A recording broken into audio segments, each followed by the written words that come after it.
Ladies and gentlecallers. Okay, so I know I'm not very good at writing theories, and I know this is again very early to be making a theory on a movie like this, especially before it comes out, but just whatever. Anyways, before we begin, this is not a self-promotion video to try to get you to watch my Cars series on my gaming channel. Okay, maybe a little.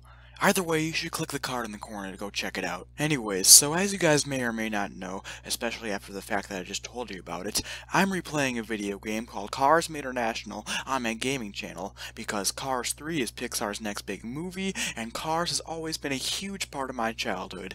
In that game, we get to meet a ton of new and unique characters that we don't really see anywhere else in the Cars world. One of these characters that really stuck out to me, especially as we were replaying this after the release of Cars 2, was the beautiful, spunky, and pink British car known as Emma.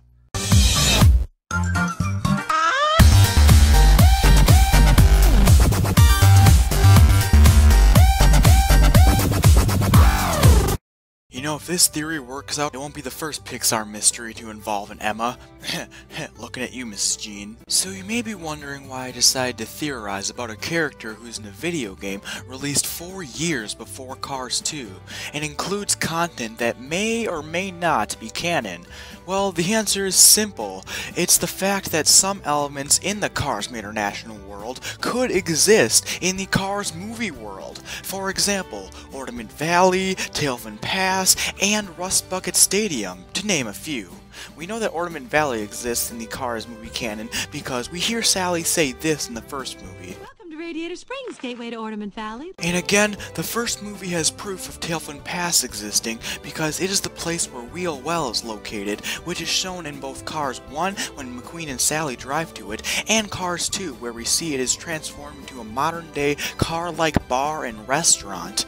Although we don't exactly see any stadium specifically named Rust Bucket Stadium in either Cars 1, 2, or the trailers for 3, it is a reoccurring location for any dirty action in Cars International, Race-O-Rama, and even, get this, even the official Cars the video game. So I'm pretty sure that somewhere in the movie side of Cars that Rust Bucket does, quote-unquote, exist, especially since we barely get to see Ornament Valley at all in any of the Cars movies, and as proven by the trailers and clips of Cars 3 we've seen so far, stadiums like it can still be as active, crazy, dirty, and lively as ever. Of course, the dirt stadium we've been seeing in the trailer hasn't really been confirmed as Rust Bucket Stadium. However, regardless of the sign that Lightning sees in trailer 3, that doesn't unconfirm that it's Rust Bucket either, because Thomasville Raceway could very well be the stadium that we see McQueen and Cruz entering, because we never actually get a good glimpse of the track there. Also, just a fun fact, the real Thomasville Speedway is located in Georgia, so if Lightning actually goes to the stadium in the movie, that means that he would have to travel like the entire country. Let's hope that Matt can handle going all night long.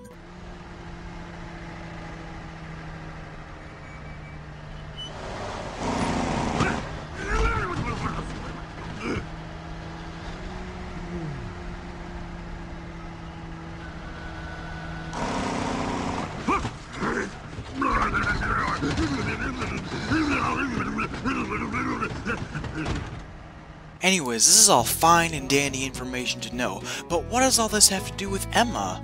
Well, this is all important to know because if things from the Cars video games, like Rust Bucket Stadium, have the potential to exist in the movie canon, that means some characters, like Emma and Gavani, can exist too.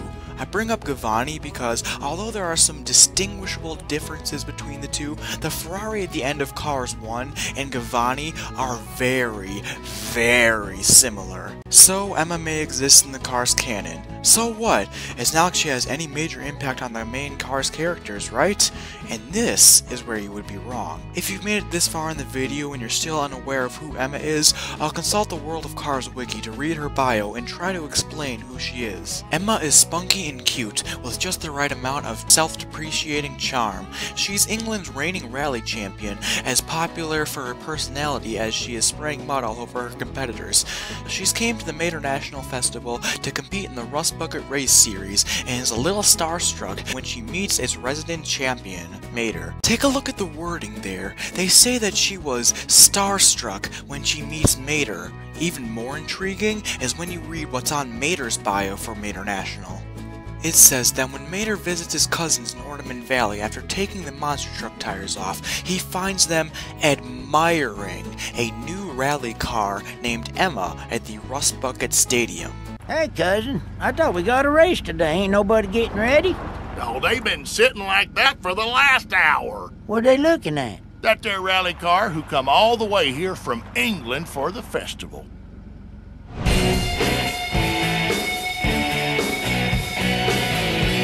She's real pretty, ain't she? Oh, no, she's looking this way. Quick, act natural, act natural. Is that Oh dear, they're off their rocker bars. Later in the game, we see Mater and Emma actually get to have a conversation. Actually, two to be exact.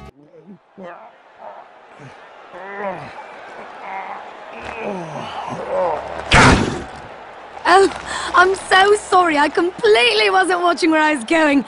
Are you all right? It's okay. I didn't hardly felt nothing. You're very tough.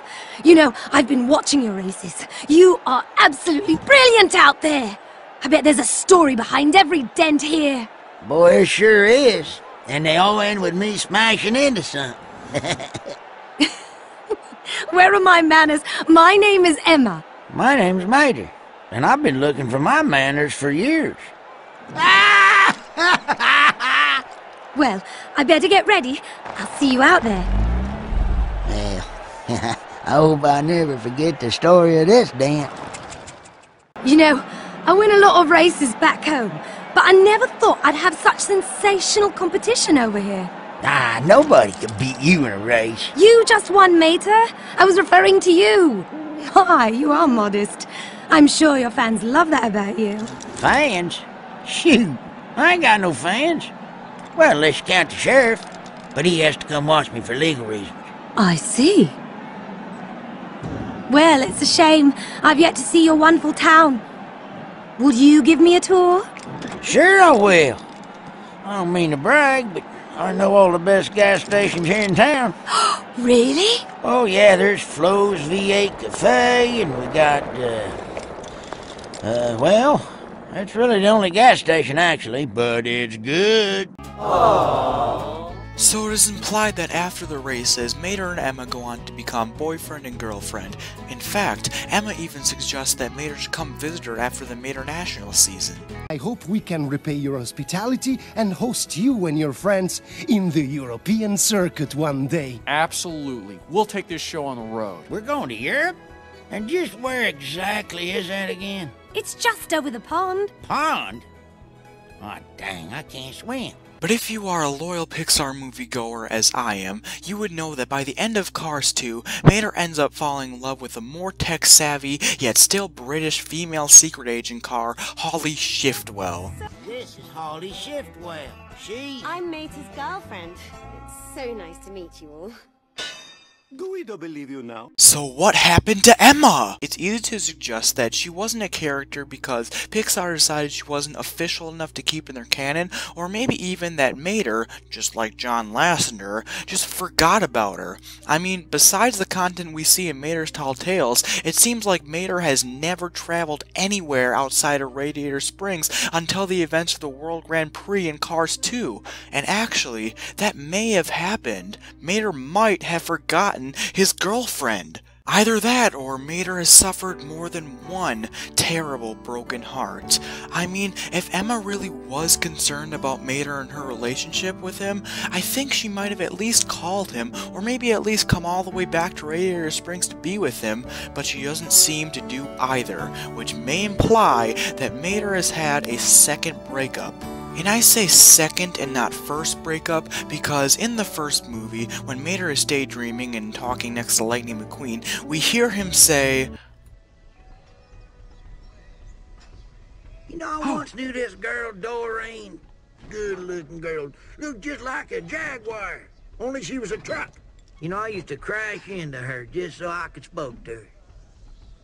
What are you talking about? I don't know. Sure, this could just be some fantasy, redneck, gibbering nonsense, but it actually paves the way, see what I did there, for Mater to potentially have 3 love interests. The reason why I believe that, Doreen left Mater was because outside of this one scene, we actually never get to hear about her ever again. So what she probably did was leave Mater because he was so forgetful, obnoxious, and just downright crazy.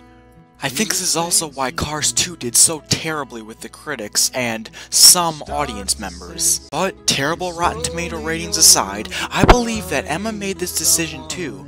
And it would make sense for her to do so, since Mater isn't the only one admiring her at the beginning of Mater National. Also, she is supposedly a world-renowned racer, so she could possibly even have fallen for one of her fellow British cars back at home. However, if she was truly starstruck, as the wiki bio states that she was, then possibly her love for Mater could have gone back to her home tracks in England with her, which means that if Mater really did forget about the bubbly pink British racer, then he could potentially be in a ton of trouble during the events of either Cars 3 or 4. Yes, I know, Cars 3 isn't even out yet and I'm already wishing for a Cars 4. But hey, if Toy Story and Shrek gets a 4th movie, then I think this, out of all Pixar franchises, should get one too. Anyways, back to the theory. If Mater did forget about Emma, or at least having to go visit her, that would explain why he's so attracted to Holley Shiftwell in Cars 2, and it would also explain why he was so inclined to follow the British voice inside of his head. Well, technically, it wasn't the voice inside his head, but... She started talking to me as a voice in my head telling me where to go. What? Wait a minute. I didn't screw you up, did I? I lost the race because of you! Well, I'm sorry, I didn't mean to. Your imaginary girlfriend? Flamethrowers? You know, this is exactly why I don't bring you along to these things. So yeah, that could explain that. Mater could be hearing that voice inside his head, thinking that it sounds a lot like someone he's known before. So, to finally answer the title question, where is Emma? Well, although we don't get much information about her within the Cars movies, she is most likely off in her hometown of England somewhere, training for her next big dirt race, while her highly plausible boyfriend is falling in love with another British car and going on spy adventures with her. Of course, this theory can't really be proven, but it can't really be disproven either, since there's not a ton of information in the Cars universe and what is considered canon and not canon. Well, I guess I'm just gonna have to wait till the day when I meet a Pixar executive where I get to ask all about this character named Emma.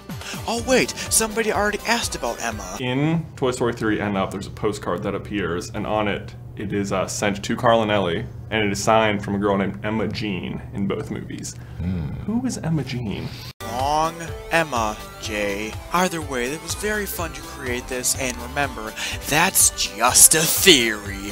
Oh, wait, no, I can't legally do that because that's Matt Pat's thing.